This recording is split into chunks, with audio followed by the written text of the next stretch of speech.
اور جب تم نے کہا کہ موسیٰ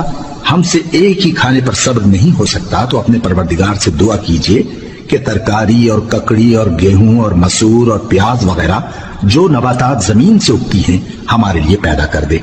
انہوں نے کہا کہ عمدہ چیزیں چھوڑ کر ان کے بدلے ناقص چیزیں کیوں چاہتے ہو؟ اگر یہی چیزیں مطلوب ہیں تو کسی شہر میں جا اترو،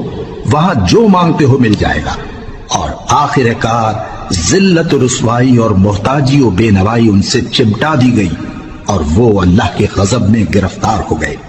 یہ اس لیے کہ وہ اللہ کی آیتوں سے انکار کرتے تھے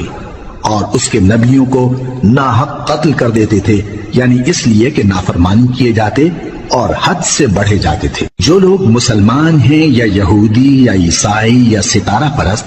یعنی کوئی شخص کسی قوم و مذہب کا ہو،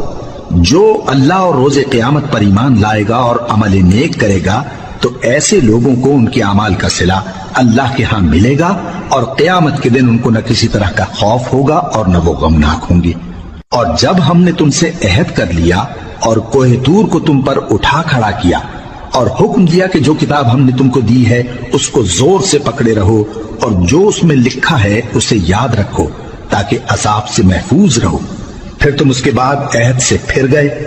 سو اگر تم پر اللہ کا فضل اور اس کی مہربانی نہ ہوتی تو تم خسارے میں پڑ گئے ہوتے۔ اور تم ان لوگوں کو خوب جانتے ہو جو تم میں سے ہفتے کے دن مچھلی کا شکار کرنے میں حد سے تجاوز کر گئے تھے،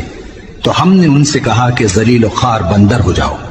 اور اس قصے کو اس وقت کے لوگوں کے لیے اور جو ان کے بعد آنے والے تھے عبرت اور پرہیزگاروں کے لیے نصیحت بنا دیا۔